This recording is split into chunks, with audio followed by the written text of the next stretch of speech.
Предлог за укинување на притворот на Нино Васев, обвинет во двата случаи онкологија, поднела неговата одбрана. Ова по денешното рочиште во Кривичниот суд за финансиските злоупотреби на клиниката го соопшти неговиот адвокат Боби Спирковски. Во случајот освен Васев како поранешен медицински директор, обвинет е и организацијскиот директор Нехат Нухи. Васев има уште еден процес против него за несовесно лекување на клиниката. Вакви два предмета со ваква динамика му се загрозува правото на одбрана на човек. Судот не ви дозволува Денеска побаравме, гледам, јас не можам да работам 3 сата во затвор, треба да ми дадат соба таму да спијам.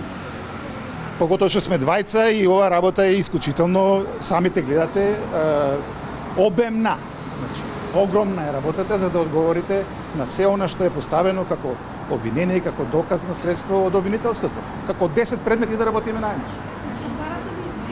Да го укинат притворот и да стават некоја друга поефикасна, соодветна мерка.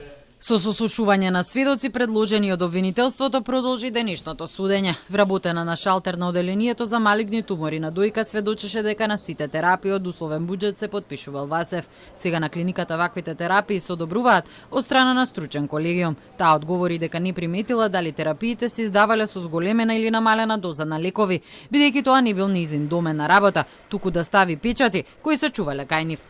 Во самото обвинение стоеше нели дека обвинетиот Никола Васев се служил со факсимили на друга докторка, Мери Пешева.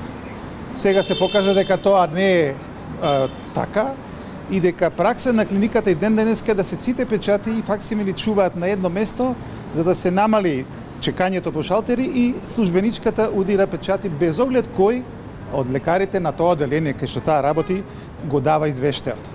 Вториот сведок беше надворешен член на управниот одбор на клиниката, кој изјави дека по барање на Васев се носел одлука за набавка на лекови, но Министерството за здравство ги распишувало тендерите. Немало информација за презадолженост на клиниката, но имало допис до ФЗО дека ако не им направат исплата, онкологија ќе биде во незавидна финансиска ситуација. Сведочеше и раководителката на аптеката која кажа дека лековите на реверс од условен буџет се набавувале пред да биде склучен договор со добавувач и да биде завршена јавната набавка.